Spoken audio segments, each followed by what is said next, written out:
Buenas tardes, queridos amigos. Hoy estamos por aquí con la unidad 2 del profesor Jackson Enrique Salas Arcaya y estamos con la exposición de El signo según Charles Peirce, Triconomía. Presentaremos las tres categorías filosóficas de Charles Sanders Peirce y luego explicaremos cómo esas categorías operan a distintos niveles en el proceso semiótico. El proceso semiótico es una relación triádica entre un signo o un representante, llámese un objeto, un primero, y un objeto, un segundo, y un interpretante, un tercero. Serían tres vertientes de pensamiento. Cada uno de estos tres términos, a su vez, se desglosan según tres categorías, a partir de su estructura. Mediante la observación y la jerarquía de las categorías, se pueden identificar 10 mecanismos de significación. Los tres principios fundamentales de su triconomía de Peirce se basan en tres: el general, la triádica y la pragmática. En general, ya que tiene cuenta de la experiencia emocional, práctica e intelectual. Incluye todos los componentes de la semiótica que pueden generalizar un concepto de signo. Es triádica, ya que se basa en tres categorías filosóficas: primeridad, segundidad y terceridad, que son los atributos en, en el esquema de pensamiento donde están el signo o lo que representa ese signo y el objeto y lo que interpretas tú del objeto. Y pragmática, ya que tiene en cuenta todo el contexto donde se producen los hechos, pues, o donde interpretas los signos.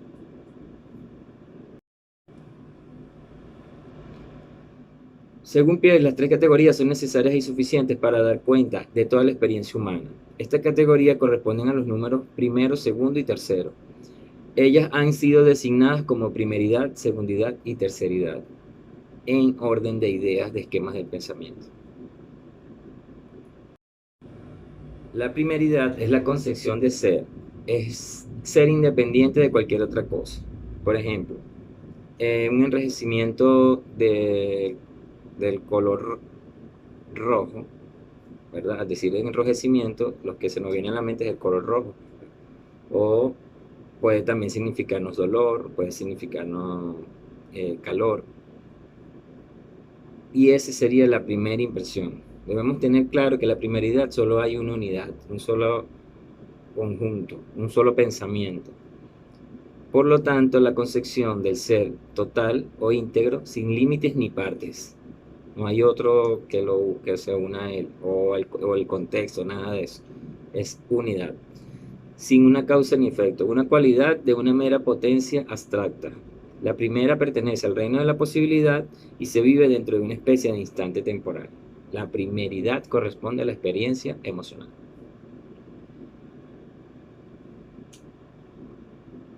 La segundidad. La segundidad es el modo de ser en la relación a otra cosa. Esta es la categoría que incluye lo individual, la experiencia, el hecho, la existencia y la acción de reacción. Podemos poner un ejemplo: si la piedra que nos cae al suelo, ¿verdad?, se vuelve apuntando a dirección al viento, o el dolor que siente una causa, una inflamación de dientes, la segundidad va a operar dentro de un tiempo discontinuo, donde un determinado evento se produjo en un momento determinado, antes de otro evento, que fue su consecuencia. O sea, si tenemos un dolor, la consecuencia del dolor es la muela que tenga una caries. Y la segundidad en este instante corresponde a la experiencia que nos trae esa, esa concepción de primero fue la caries y luego el dolor. Y entonces esa concepción se llama segundidad, que es la segunda, el dolor.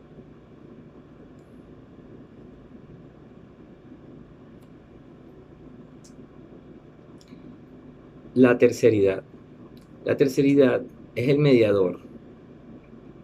Es cómo podemos ver nosotros a través del tiempo, ¿verdad?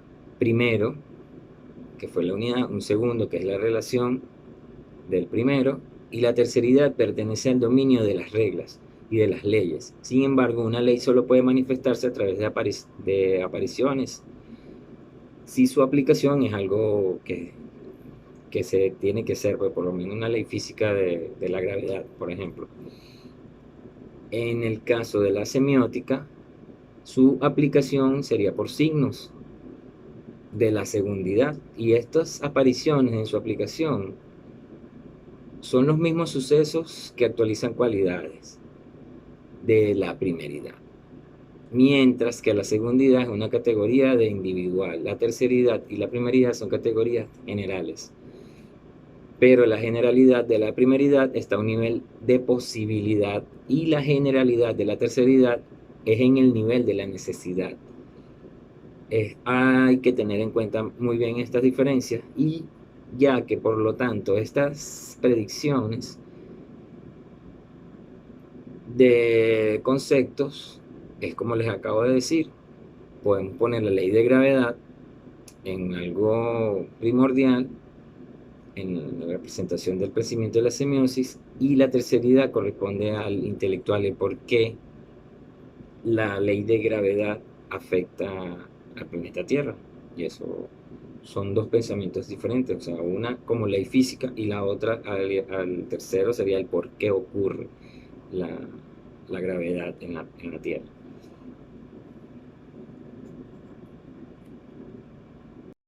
Y ya que tenemos los conceptos claros de cómo pensaba Peirce, y porque el antecesor solamente pensaba en dos pensamientos, o sea, eran dos ideas, veías algo y te ibas a la primera idea. Y entonces ahora sí entramos en el concepto de las tres triconomías de Peirce. Cada uno de los términos de los semiosis se subdivide a su vez en tres categorías. Por lo tanto, se distinguen en primeridad, segundidad y terceridad, que lo venimos hablando anteriormente. Estas forman parte del interpretante, de la persona que implementa una relación entre estos objetos y sus representaciones. La primera triconomía, que es el representamen, la primera categoría es el representamen. Representamen puede ser uno cualisigno o una primeridad, es decir, una cualidad que funciona como un signo. Dos, un sin signo, que es algo que no te imaginas un signo, es la segundidad, lo que significa una cosa de espacio-tiempo. Esto especifica un evento que funciona a un signo. O la tercera, que es un legisigno, que es terceridad. Es decir, este es un signo convencionalizado o universal, como podemos ver, como podemos decirle por lo menos de las estaciones de gasolina o una parada de autobuses. Son signos que más o menos se han vuelto convencionales, a nivel mundial, para que sea más fácil su interpretación. Podemos poner ejemplos de legismos como son las contraseñas, las insignias, entradas para un espectáculo, señales de tráfico, las palabras de un idioma. Y los legisignos no pueden actuar hasta que encarnan como sin signos, que son las réplicas de estos mismos. Un ejemplo de estos sería el artículo o un artículo, que un legisigno es el sistema de la lengua, en este caso el español que nosotros tenemos. Pero este español que nosotros usamos se puede utilizar o se materializa en sin signos, que son sus apariciones o sus letras, ocupando diferentes posiciones espaciales y temporales, que incluyen cualisignos, que sería la entonación, la réplica oral, la forma de las letras con que escribimos, o las réplicas por escrito, ya sea libros o información. Es algo que tenemos que tener en cuenta a la hora del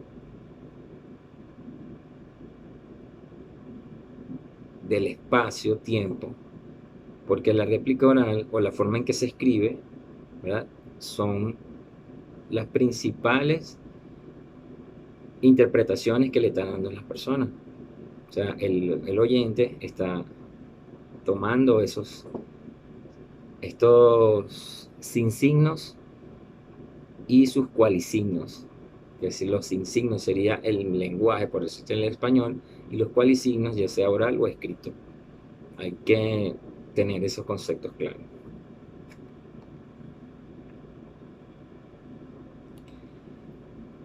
La segunda triconomía es el objeto. Es un representante que puede referirse a una virtud de la primeridad, segundidad o terceridad.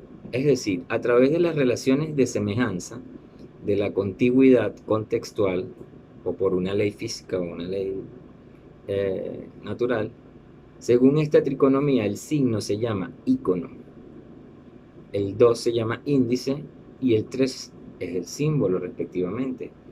Para tener una referencia entre un signo y su objeto es algo icónico. Si el signo se aparece al objeto, es un icono. También puede ser que un icono sea la representación de un cualisigno, como estamos hablando ahorita de las letras, y un sinsigno, que podemos ver que era el idioma, o un legisigno, que es la forma en que llega a nosotros, puede ser por la vista, escuchado, o por el oído. O sea, podemos de una forma o tocando un signo. Al ser un legisigno, la sensación del cualisigno es producida al escuchar una pieza de música. Si el icono de la pieza musical nos llega a la mente, el retrato de alguien sin signo es el icono de la persona que estamos viendo en un plano, en la portada del disco, por ejemplo, sin tener una fotografía del cantante, sino estamos hablando de un signo y una interpretación semiótica. Si seguimos con la idea del que el icono de un edificio, por ejemplo, es un sinsigno. Una caja con un código pictograma se convierte en una réplica de un legisigno, porque tiene un contenido y, o sea, el pictograma te va a dar un concepto, un significado. Mediante una representación icónica de alguna especie de vaso, por ejemplo, otro ejemplo, es parte de un género. Los vasos son de vidrio y se quiebran. Eso sería una representación del legisigno, lo que nos transmite al ver el vidrio, al ver calor, al ver llamas y ciertos colores que ya el ser humano los usa comúnmente. Por lo menos se puede poner un ejemplo de los semáforos, la luz verde, amarilla y roja, que son universales. También transmiten esos colores, se han vuelto un legisigno, que es muy fácil de traducir y de interpretar de manera semiótica.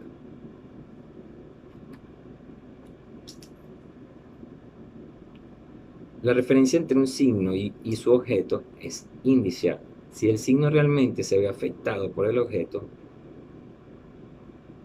cambia su interpretación. Por ejemplo, la posición de una veleta que es causada en dirección al viento, que su dirección es por donde incide el viento. Un ejemplo de esto es cuando esos gallos que marcan la dirección al viento giran porque el viento les incide. Al incidirle se marca la dirección del viento y eso indica hacia dónde va el viento. Cuando alguien golpea la puerta, ¿verdad?, es un indicativo de que tienes una visita. También cuando tienes el síntoma de una enfermedad, es un cualisigno. O sea, todos estos conceptos, estas explicaciones que le estoy dando, son cualisignos, porque es la primeridad del cualisigno. Solo hay lo mismo, sin contigüidad. O sea, siempre la veleta va a funcionar para indicarte en qué sentido va el viento. Un signo o símbolo, cuando se refiere a un objeto en virtud de una ley, contraseñas, entrada a un espectáculo, los billetes, las palabras, una lengua, un símbolo. La regla simbólica que estos pueden tener es reformulada a conveniencia de las personas que usen el símbolo. También a posterior, por el hábito cultural que estos pueden transmitir. El representante o el representamen, mejor dicho, de un símbolo es necesariamente un legisigno, pero el legisigno en realidad no puede actuar hasta que se materializa en una réplica, y por lo tanto el símbolo implica un índice. Vamos a poner un ejemplo de esto. El código de circulación, la luz roja, es abstracto, es un legisigno simbólico, pero cada una de sus réplicas es un sigisigno indicial. ¿Qué quiere decir esto? Que el color nos indica un signo. Como les expliqué anteriormente, aquí el autor llama al mismo ejemplo del semáforo, que el color rojo es un legisigno, porque es la manera en que nos llega la información visualmente, y luego es un sin signo porque te tienen que transmitir que tienes que tener cuidado, que te tienes que parar, que tienes que frenar el carro. Y el amarillo también, que tienes que tener prevención. O sea, te indica primero que es un legisigno y luego lo que es el significado que tiene ese símbolo, o que en este caso la luz se convertiría en un símbolo. La tercera triconomía, el interpretante. En esta triconomía el signo interpretante se le llama en tres formas. Una, rema, que es la primeridad. Dos, el de sí signo o el signo dicente, segundidad. O tres, argumento o razonamiento, terceridad.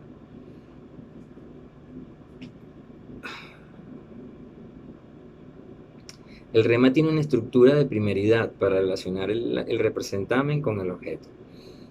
No toma en cuenta nada más sino las cualidades del representante, que son también las cualidades que toda una clase de objetos posibles te pueden llegar al pensamiento.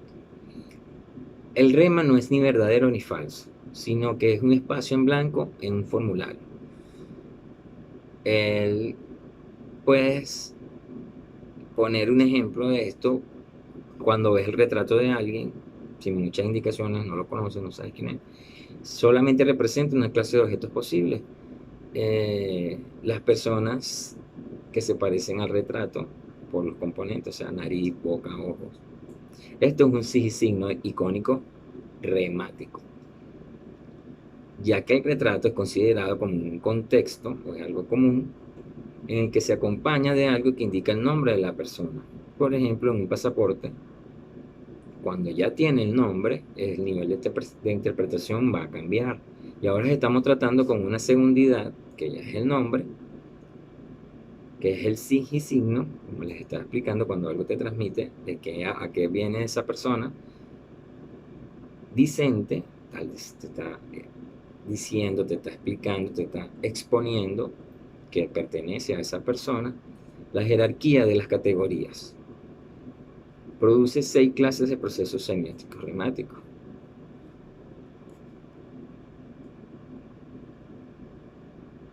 El deji signo es un signo interpretado a nivel de segundidad. Funciona como una proposición lógica que establece una relación entre las constantes o el sujeto y predicado. Él puede ser verdadero o falso. Un ejemplo de sí signo es el retrato, volvemos a hacer otra vez, el retrato de la persona indicando su nombre. Este sería un signo indicial. Dicente, donde el interpretante de ese signo sería la afirmación de que la persona que aparece en la imagen es el señor Miguel Arraiz, en este ejemplo. Más adelante veremos que la virtud de la jerarquía en categorías se divide en 3 clases, que son los signos dicentes. Como hemos dicho, un dejisigno es verdadero o falso según el contraste de rema, que es solo posible si no tiene ningún valor de verdad. Sin embargo, un dejisigno no aporta razones para ser verdadero o falso, en contraste con un argumento, ya que llega a una conclusión siguiendo un proceso racional. O sea, él no existe, solamente puede existir en el momento que tú te estás expresando. El argumento de un signo interpretado en el nivel de la terceridad formula la regla que une el representamen con un objeto o un argumento. Siempre tiene un legisigno como representación o un símbolo como objeto. Sin embargo, los tres tipos de argumentos pueden ser distinguidos dependiendo de la naturaleza de la regla que une al representamen y a su objeto, o sea, la persona que está interpretando y lo que está observando. La regla debe ser impuesta por los hechos. La deducción, cada vez que hay un semáforo en rojo, hay una orden de detenerse. El segundo es la raíz de los hechos de inducción, donde hay humo, hay fuego, que es una consecuencia. Y la tercera, el argumento, donde puede consistir en la formulación de una regla o en la forma de una hipótesis que podría explicar en un hecho o una abducción, o sea, una lógica. Peirce da este ejemplo de la abducción, donde podemos imaginar entrar en una habitación donde sobre una mesa hay un puñado de metras blancas y junto a ella una bolsa. Él observa que la bolsa contiene solo metras blancas. Entonces, podemos formular la hipótesis de que las metras que están en la mesa vinieron de esa bolsa, porque son blancas las que están afuera y blancas las que están adentro. Y la abducción de este tipo de argumentos apela a que la primera deidad fue formular una regla de que esas metras pertenecían allí y que es posible, mientras que la inducción se basa en la segundidad, que la regla proviene de la observación repetida de los hechos. Y la deducción queda excesivamente bajo la terceridad. Como regla se justifica a sí misma racionalmente, que si pueden ser las metras de la bolsa o no, o simplemente son dos casos aislados. O sea, te da la justificación racional.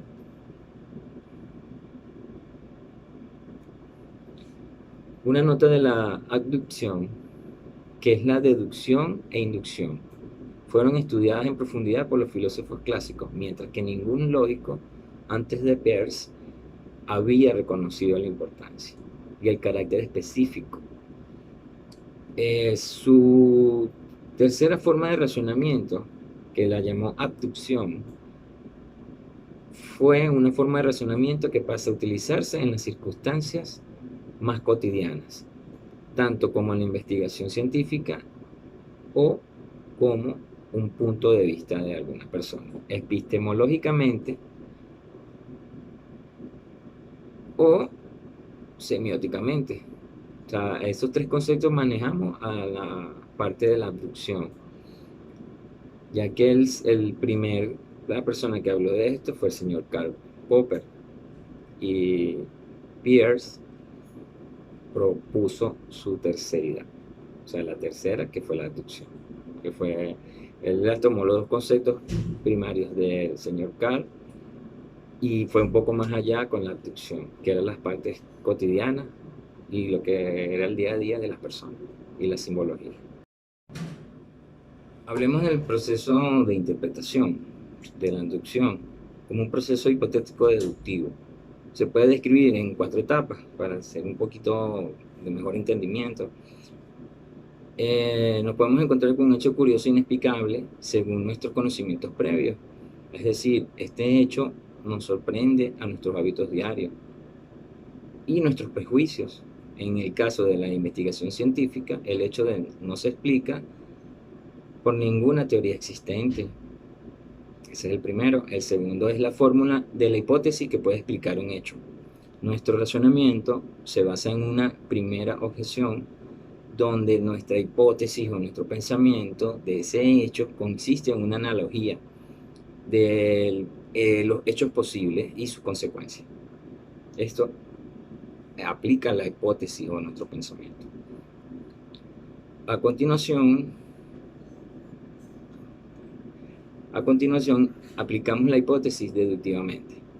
Se infieren en las consecuencias de las que derivan y a la forma en que adoptamos nuestro comportamiento. Una actitud que coincide en una hipótesis es una investigación científica.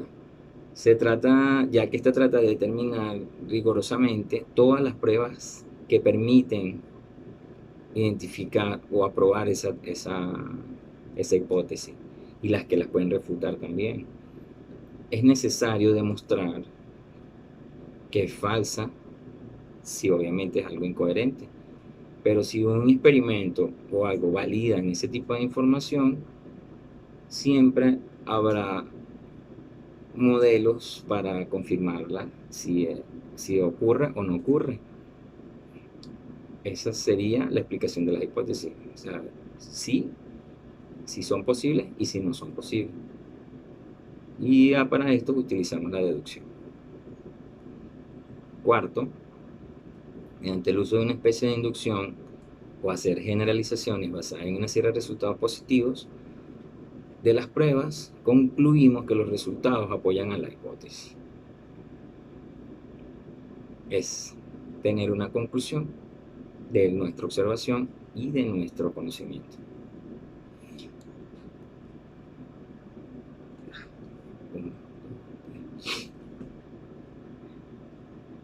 Para poner como ejemplo de una deducción de una conversación cotidiana, vamos a poner un acontecimiento normal, podemos decir, hace frío aquí. Cuando la conversación no tenía nada que ver con la temperatura del aire, digamos en una habitación con una ventana abierta, yo soy el oyente y estoy cerca de la ventana abierta y hago una acotación. La hipótesis explicativa me refiero a que una regla de parte del repertorio comúnmente compartido con las personas. Los conocimientos acerca de cosas culturales, prácticas según por qué se hace frío en una habitación cuando la ventana está cerrada. Ya he estado en situaciones similares. Y cuando una habitación se juzga fría, se cierra la ventana inmediatamente. Establezco una conexión en mi conocimiento previo a por qué hace el frío y también lo que el hablante me dice, si yo soy la persona que está parada en la ventana. Y llego a la hipótesis que el hablante quiere que yo cierre la ventana. Y yo cierro la ventana. La deducción, que sería la tercera, es donde aprovecho la consecuencia de la hipótesis planteada para darme predicción a un ejemplo y actúo en consecuencia. Y voy y cierro la ventana. Y por inducción, que será la cuarta, el orador no se pone a ver la ventana. Todo lo contrario, me da las gracias y este resultado confirma mi hipótesis. En estos 4 pasos pusimos el ejemplo del cierre de la ventana. Por consecuencia, es como cuando llegamos a una casa y no nos invitaba a pasar o no nos ha invitado a sentar y nos quedamos parados. Tiene que ver algo de como lo que puede suceder a diario. Si no me han mandado a sentar, no me voy a sentar. Y todo eso depende también de las personas. Seguimos.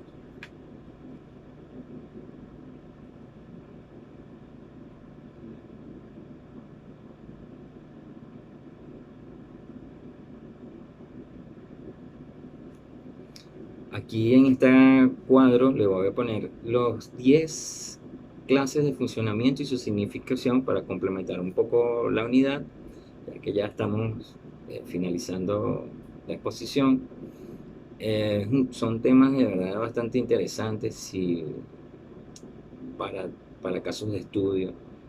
De verdad que es un tema bien importante a la hora de pensar y cómo presenciar, cómo darle concepto a los símbolos y lo que ellos transmiten, a la semiótica y a la semántica. es interesante que tener en cuenta conceptos como el eje signo, el sin signo o en igual signo. Son tres conceptos importantes para entender todo este tema. También le vamos a poner por aquí la distribución de las categorías del, de la tricomía de Peirce y lo representan con un triángulo. Ya, aquí les va a aparecer a continuación.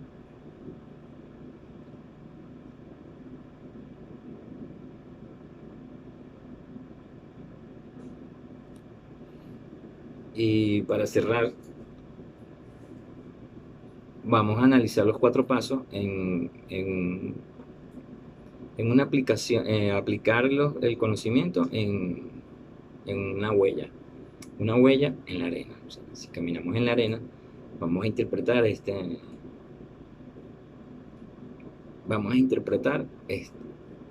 todo lo que puede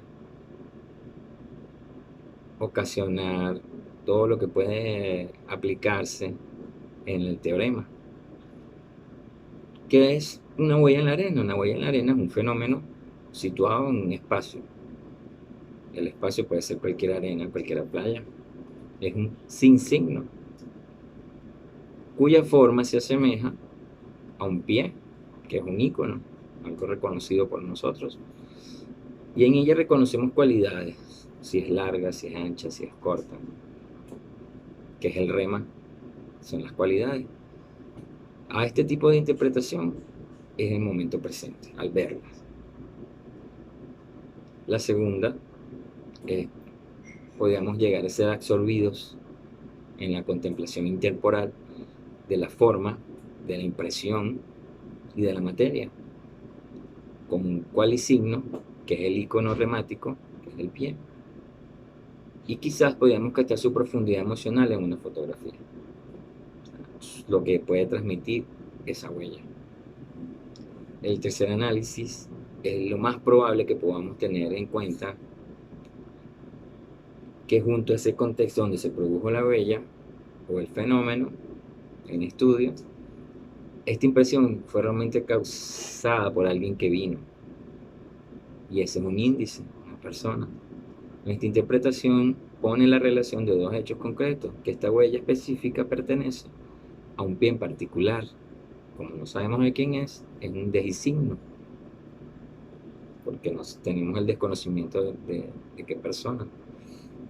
Y en el análisis 4, que es un poco más profundo, suponemos que un detective está tras la pista de un asesino y reconoce esta huella como una réplica, un modelo, que es un legisigno porque pertenece ya a alguien que obtuvo anteriormente. O sea, él tuvo esa huella anteriormente y por eso es un legisigno, porque ya tiene una identificación, sabemos de quién es, a qué persona tiene nombre. Lo que interesa es averiguar el paradero actual de la persona que está buscando. Y no tan solo observar que la persona estuvo por aquí, sino, por lo tanto, el objeto que se refiere a la huella que está situado en su futuro, en donde convierte esta huella en un símbolo que es un fenómeno que ocurrió de esa forma allí. Y eso hizo un símbolo, que el símbolo pertenece, es un signo porque pertenece a una persona que un detective anda buscando. Y esta huella es un índice de un asesino que pasó por aquí. Y podemos postular que él siguió en cierta dirección gracias a la posición en que quedó.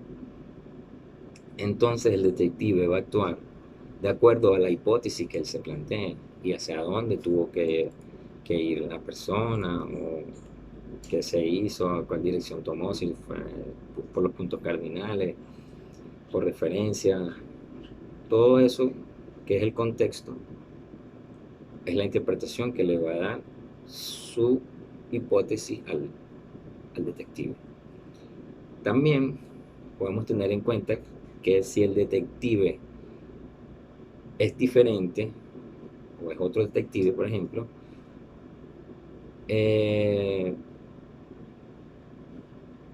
Puedes usar las réplicas de otros signos o de legisignos que funcionen como símbolos de las direcciones a seguir, ya que el acuerdo fue preestablecido, o sea, ese código ya sabemos todo qué significa, ¿verdad? Y ya lo preestablecimos. Sabemos que si una tijera es para cortar, por ejemplo, o ya nos pusimos de acuerdo si estamos haciendo un juego de memoria, que una figura de un teclado es una computadora, pero lo ponemos de acuerdo, lo preestablecemos. Si las réplicas están puestas allí intencionalmente para mostrar el camino, es porque debemos de seguirlas. O sea, si tenemos varias huellas en el sentido de un camino, las huellas nos llevarán o nos indican el camino. En este caso, si el detective quiso seguir las huellas o no, nos puede dar un indicio hacia dónde, el sentido de hacia dónde fue la persona que él anda buscando. Para nosotros, por ejemplo, con la parte de la pandemia, las huellas las han usado para el distanciamiento social. Los centros comerciales, cualquier negocio, tú ves unas huellas y al ver las huellas tienes que pararte allí y tomar el espacio referencial de 1 metro de distancia de las personas, a veces hasta 2, o una caminería de un centro comercial, unas escaleras, una prevención, a veces las huellas están pintadas de amarillo, a veces de rojo. Y así, de esta forma, usar. Ya cuando los símbolos tienen una interpretación, son llamados legisignos, cuando ya tienen una interpretación previa. Y bueno, espero les haya gustado. Es un tema que podemos seguir investigando. Esta triconomía de Peirce es la más usada a nivel mundial y para todo, porque esto aplica para la publicidad, la mercadotecnia, la información en los medios de difusión, ahora actualmente con las redes sociales. Los símbolos y los signos transmiten cosas y los esquemas de pensamiento son casos de estudio que todavía como personas estamos por descubrir. Muchas gracias, gracias al profesor por la asignación y por dejar que tuve problemas para subirla y bueno, por eso el atraso. Muchas gracias y saludos, pues, que estén bien.